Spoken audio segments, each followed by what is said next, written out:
Olá pessoal, estamos aqui novamente no Papo com o Valentim e hoje a gente vai conversar com um grande amigo meu, Dr. Murilo Ramos, ele que é coordenador da emergência do Hospital Geral Roberto Santos e também diretor do ABMed Cursos. Hoje a gente vai trazer para vocês um assunto muito instigante que é a emergência na área médica.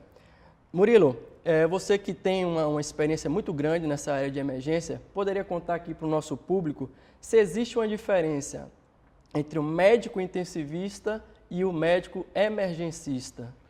Bom, primeiramente, Valentim, gostaria de agradecer aqui a oportunidade e ao convite que você me fez de estar aqui nessa entrevista. E existe uma diferença entre um médico que é emergencista e um médico que é intensivista. Ambos lidam com situações de emergência, né? Ambos lidam com situações de gravidade extrema, né? Entretanto, o emergencista, ele pega uma variedade de pacientes e uma amplitude dessa gravidade maior do que a do intensivista.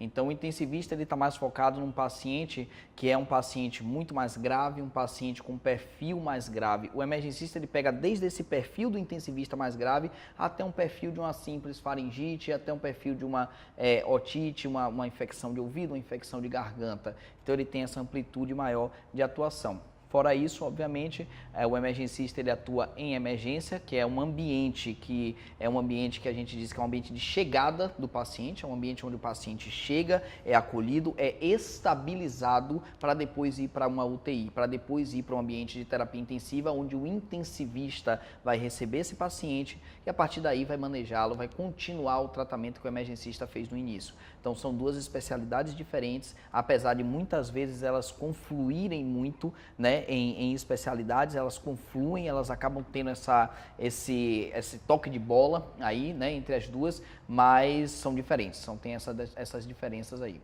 Você que já traz uma bagagem, Murilo, a gente fala aqui para um público jovem também, temos muitos estudantes, muitas pessoas que querem ainda ingressar no curso de medicina ou mesmo médicos já formados. Me explica um pouco para a gente, Murilo, qual é o dia a dia ali do médico que trabalha, que lida com emergência? Bom, então, o dia a dia do médico da emergência basicamente é um dia a dia de plantão, ou seja, é um médico que ele vai chegar às 7 horas da manhã, vai sair às 19 horas, ou vai chegar às 19 e vai sair às 7 da manhã do dia seguinte, então ele vai viver basicamente de plantão.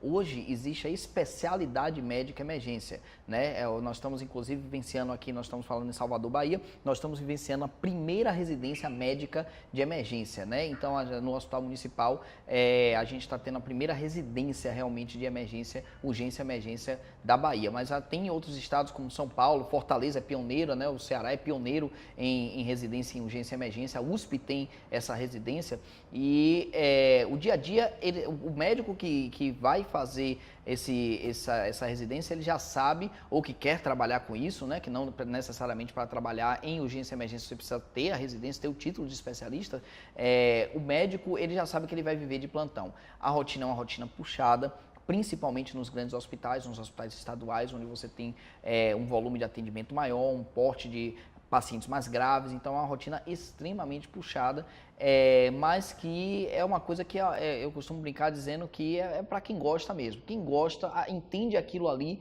como uma coisa que não chega a ser desgastante, né? Óbvio, você tem um cansaço físico, mas mentalmente você não sai tão cansado assim porque você está fazendo uma coisa que você gosta.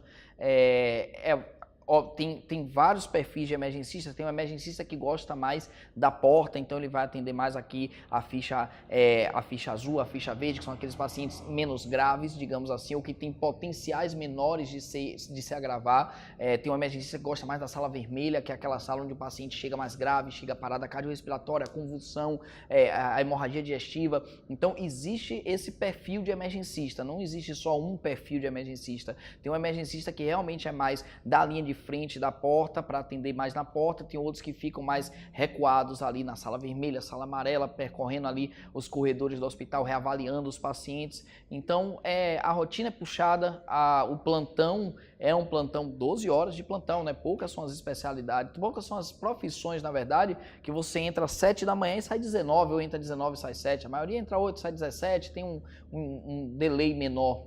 Como você falou, a área de emergência ela ainda atrai muitos profissionais. E bem ou mal, todo médico, seja ele já mais mais experiente ou recém-formado vai lidar com a emergência.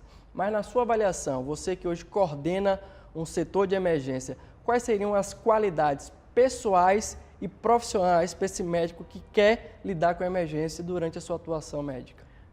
A primeira coisa que eu vou te falar, Valentim, é que o médico que vai trabalhar com emergência, ele tem que ter uma noção de trabalho em equipe muito grande. Porque emergência é equipe, ninguém sozinho faz nada dentro da emergência. Então ele tem que estar muito bem alinhado com a equipe de enfermagem, muito bem alinhado com a equipe de fisioterapia, alinhado com os técnicos, com os próprios colegas que compõem a equipe dele, médica. Então existe esse alinhamento, esse trabalho em equipe. A segunda coisa que ele tem que ter, ele precisa ter isso, obviamente, porque isso é a técnica, é a qualidade técnica, é o feeling, a experiência em pegar paciente grave. Não adianta você pegar um cara que está muito verde ainda, jogado dentro da emergência, ele vai deixar passar coisas importantes de pacientes, etc. Então ele tem que ter uma certa experiência em pacientes graves, ele precisa ter esse feeling e ter muita técnica, né? Saber muito manejar as patologias graves, até porque no ambiente adverso como é a emergência, no ambiente altamente estressante, muita pressão psicológica ali em cima do médico, ele tem que ser frio o suficiente e ter muita confiança do que ele vai estar fazendo ali para poder fazer o melhor pelo seu paciente.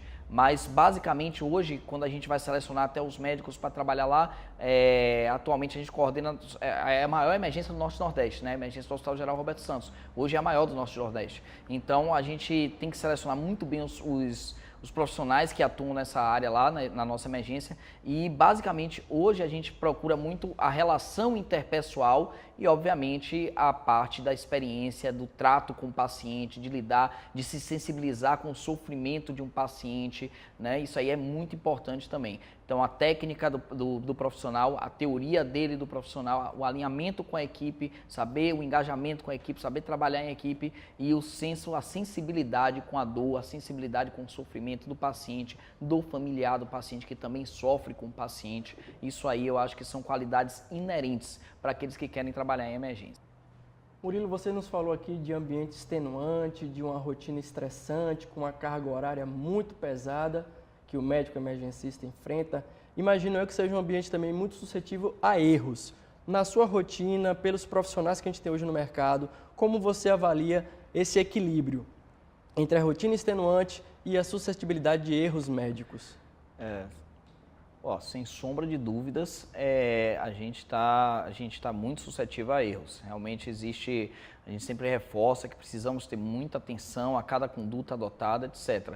Nós estamos num ambiente de alta pressão e às vezes superlotado. Às vezes nós temos muito mais pacientes do que o próprio ambiente acomoda. Não é incomum, Valentim, você vê em alguns hospitais muitos pacientes nos corredores. Aqueles são pacientes que são excessivos, estão em excesso. São leitos que a gente chama de leitos virtuais, que a gente acaba tendo, né, por conta do fluxo muito alto de pacientes e a falta de estrutura muitas vezes do hospital, a falta de giro de leitos ou a falta até do próprio leito para o paciente, acaba se acumulando pacientes em corredores, pacientes onde deveriam ter 3, tem 5, 6, e isso aumenta ainda mais a porcentagem, né, de erro médico, né, da parte médica. Então, assim, a ideia é sempre ter atenção ao que está fazendo, trabalhar da forma mais tranquila possível dentro daquele ambiente, né? Dentro daquele ambiente todo de extrema pressão, você tentar ficar o mais tranquilo possível e sempre estar atento ao que está fazendo, porque você tem mais pacientes do que você é preparado para atender muitas vezes e você precisa atender todo mundo e precisa atender todo mundo bem, errando o mínimo possível, se possível, né? Que é o ideal, obviamente, não errando. Murilo, dentro dessa rotina, você se sente hoje respaldado juridicamente, levando em conta o ambiente hospitalar que a gente tem disponível, especialmente aqui na Bahia, aqui em Salvador? Você falou desses leitos virtuais, que são pacientes em excesso que chegam para atendimento. Como médico, você se sente tranquilo, respaldado juridicamente no eventual erro que venha a cometer? Bom, juridicamente falando, a gente utiliza muito o prontuário, né? Obviamente, como documento e proteção, a gente utiliza muito o prontuário, a gente documenta muito tudo direitinho no prontuário, né? Obviamente que se ocorrer um erro médico, eu vou responder como médico, né? A instituição responde solidariamente a mim, eu respondo como médico e eu preciso arcar com as consequências do erro, né? Erro médico é algo que muitas vezes pode levar até mesmo à morte de um paciente. Então é algo muito grave, é algo que precisa realmente ser, até essa questão de respaldo jurídico que você acabou de pontuar aí, é uma questão que a gente não aprende muito em faculdade, né? A gente não tem muita essa noção jurídica, né, em faculdade. Eu não sei lhe dizer até que ponto, por exemplo, eu elaborando uma defesa para mim, se caso venha acontecer de eu errar com um paciente, eu poder dizer que, por exemplo, eu estava num ambiente estressante e com mais pacientes do que eu, enquanto médico, tenho condições de atender, eu teria respaldo aí para poder estar me livrando, por exemplo, de um processo. Vai falando isso aí de forma bem sincera a você, eu não sei até que ponto, né, eu posso utilizar desse argumento para justificar um erro médico meu. Eu acho, inclusive, que não pode. Eu acho que é uma coisa que você errou, paciência. Então você avalia, inclusive, que os estudantes mesmo de medicina hoje e até os profissionais médicos não têm muita noção desse ambiente jurídico a que eles estão submetidos. Na sua avaliação, eventualmente seria importante, durante a formação do profissional médico, também ter noções jurídicas de como ele deve proceder em ambientes insalubres, de uma rotina de falta de materiais. Como você avalia esse aspecto jurídico mesmo da formação médica? Valentim, a formação médica hoje, ela passa por transformações, né? E sem sombra de dúvidas, esse é um ponto que eu já inclusive bati anteriormente em outras oportunidades, falando sobre a falta de apoio jurídico dentro da faculdade. Você não tem uma matéria específica que lhe oriente juridicamente em determinadas situações. E a gente sabe que a gente vive hoje em uma situação onde tudo pode gerar um processo, né? Então, assim, sempre tem, a gente chama até os advogados de porta de hospital, né? Então, assim, eles estão ali só esperando o seu erro para poder tentar aí colocar um processo em cima de você, etc, né? Tem alguns professores, né, mais conceituados nossos de medicina que falam que todo bom médico tem que ter atrelado assim um bom advogado. Então, hoje em dia, atualmente, eu acho imprescindível, Valentim, uma formação acadêmica com um aspecto jurídico mais forte, com uma matéria, né, associada aí ao direito para poder justamente falar sobre essas coisas, sobre erro médico, falar sobre outras coisas também associadas aí à medicina que a gente infelizmente debate pouco em faculdade ou às vezes quase não debate. Muito bem, mudando um pouco de assunto, mas ainda dentro desse segmento de emergência, no seu dia a dia, Murilo, imagino eu que você lida muito com a chamada sepse, né, que é a dita comumente chamada da infecção generalizada, né? Muitas vezes, acho que muitos daqueles que estão nos assistindo, nos ouvindo, já ouviram em algum momento, fulano morreu por infecção generalizada. Você poderia nos explicar melhor o que é essa sepse? Com certeza, Valentim, a sepse, né, essa infecção generalizada, né, ela não é bem a sepse, ela é uma evolução da sepse, né? A sepse é uma infecção grave, né? A grosso modo, a sepse é igual a infecção grave, não é qualquer infecção que vira um quadro séptico, né, que leva um paciente à sepse. Atualmente, Valentim, existe um estudo que saiu no JAMA em 2016, né, em novembro de 2016, saiu um estudo chamado Sepsis 3. O Sepsis 3, ele foi um estudo que mudou, literalmente mudou toda a concepção que nós tínhamos de sepse. Sepse antes do JAMA, desse estudo Sepsis 3, era uma coisa, depois virou outra completamente diferente. A sepse hoje, a definição de sepse nada mais é do que um foco infeccioso com elevação do critério de SOFA em 2 pontos. Eu sei, pode estar até difícil para quem está começando agora, para quem ainda não é estudante de medicina, ainda está tentando entrar aí no curso, etc.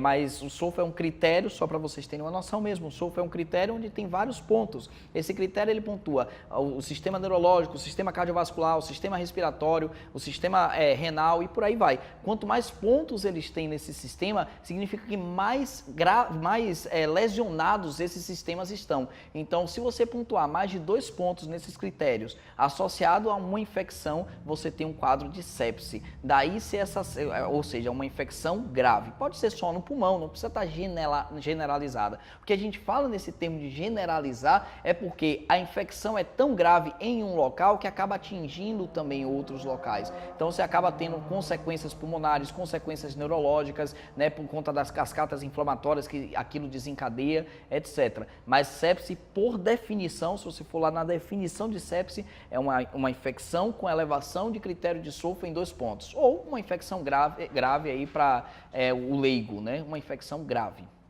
E como essa infecção, então, ela poderia resultar na morte do paciente?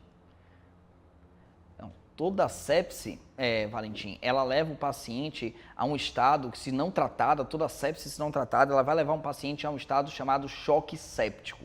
O choque séptico nada mais é do que uma má perfusão de órgãos, né, devido a uma queda de pressão. Então, a sepse pode levar a um choque séptico. Esse choque séptico começa a mal perfundir órgãos, ou seja, o corpo não consegue levar sangue para determinados órgãos que são órgãos muito nobres, como, por exemplo, coração, rim, cérebro, e isso começa a afetar esses órgãos de uma forma muito mais grave, muito mais, digamos assim, violenta, né?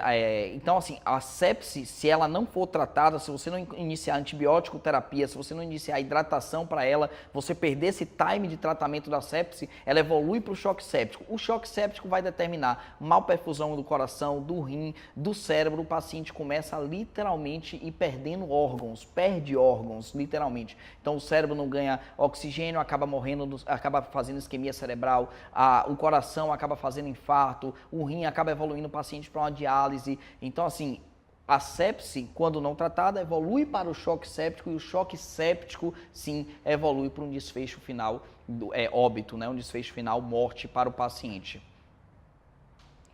Então, Murilo, considerando a gravidade, né, dessa situação do paciente, dessa infecção do paciente, na sua avaliação, por que isso não é tão propagado, ou mesmo divulgado, ou até mesmo explicado, né, na mídia em geral, ou para as pessoas que não têm um conhecimento e expertise médica?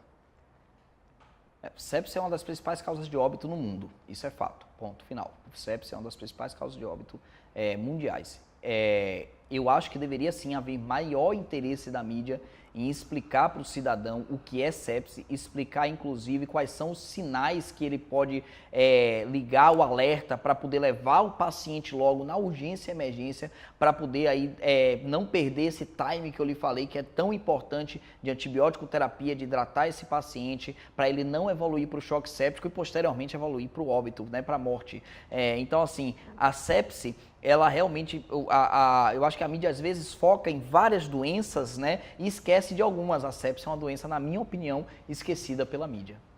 Você trouxe aqui para a gente a importância dos sinais. Você poderia, então, mencionar para o nosso público quais os sinais que a sepse pode dar para o indivíduo tomar essas providências? E, além disso, Murilo, o indivíduo, o cidadão comum, ele pode ter alguma iniciativa para aquele paciente que está acometido com esses sintomas?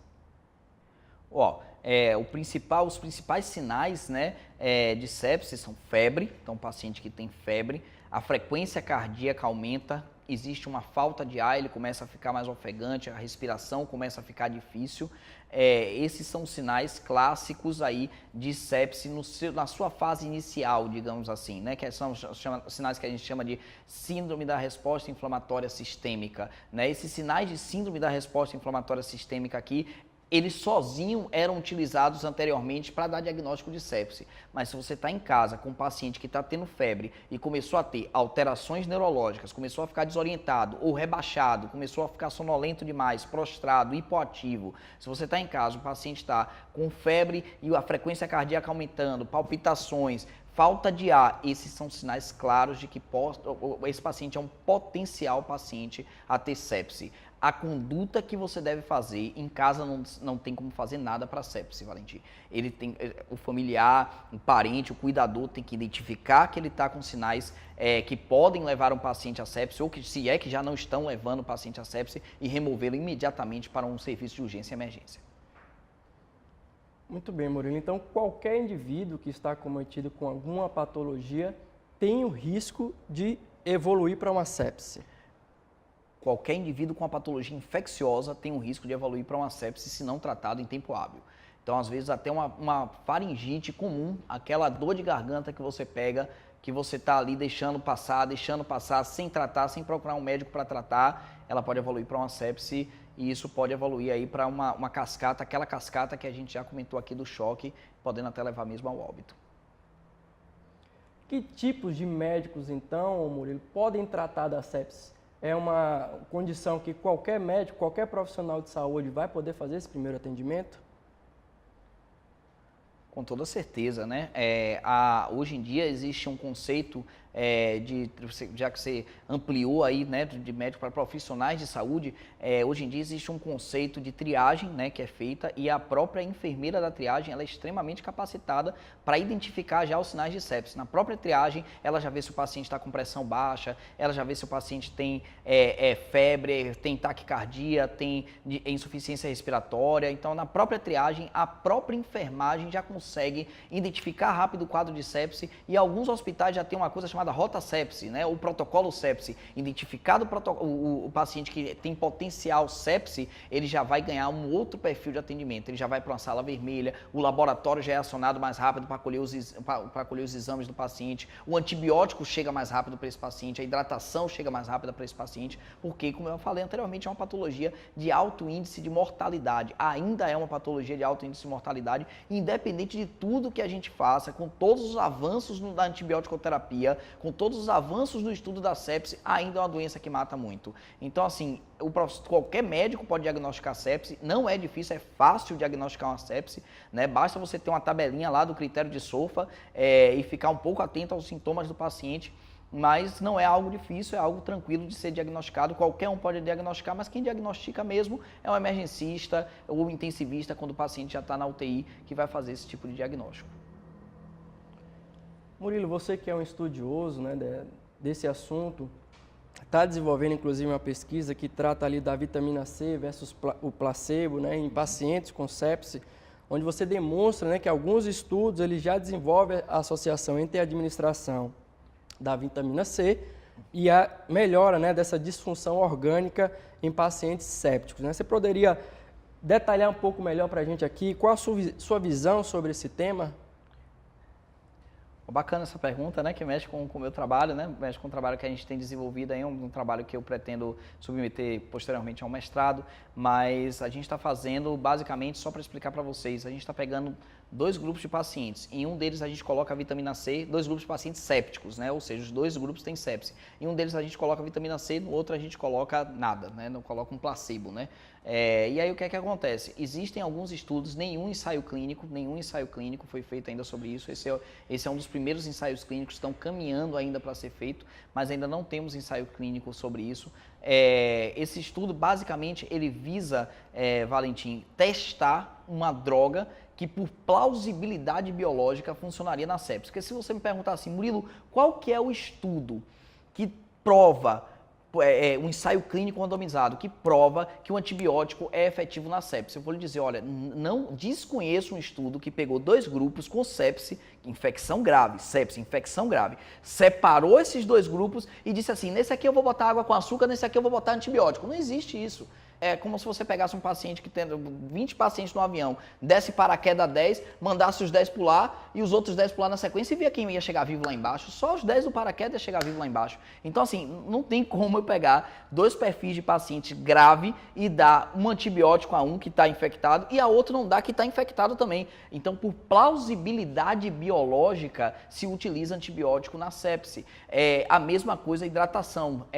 A vitamina C, é aquele negócio que eu te falei, sepse é uma coisa que mata tanto que a gente tem que testar coisas. A gente tem que testar coisas para tentar diminuir a mortalidade dessa doença. É uma doença absurda, o índice de mortalidade dela ainda nos índices atuais. Então, você começou a testar hidrocortisona, corticoide na sepse, tiamina na sepse, tiamina, corticoide, vitamina C. E por plausibilidade biológica, a vitamina C é uma vitamina antioxidante, diminui reação inflamatória. Então, assim, existe um contexto em que ela atua, um contexto teórico, porque prático ainda não foi provado, mas existe um contexto teórico para se utilizar a vitamina C em uma infecção grave, em um corpo que está tendo uma resposta inflamatória exacerbada a um determinado patógeno. O contexto existe. Se vai dar certo ou não na prática, vamos saber em breve, com fé em Deus. Pessoal, estamos chegando ao fim então desse papo com o Valentim, com meu amigo Dr. Murilo Ramos, seguindo a proposta, né, desse nosso canal, deste nosso programa aqui, que é trazer informações relevantes, conteúdos relevantes, importantes para todos vocês, com profissionais qualificados que têm expertise na área. Então, doutor Murilo, muito obrigado aí por sua disponibilidade. Para mim foi excepcional, um prazer e fique à vontade. Eu, mais uma vez agradecer aqui ao convite, né? Sempre que precisar estamos às ordens e agradecer também ao público aí que está nos ouvindo agora. Um abraço a todos aí, a gente se vê aí em breve.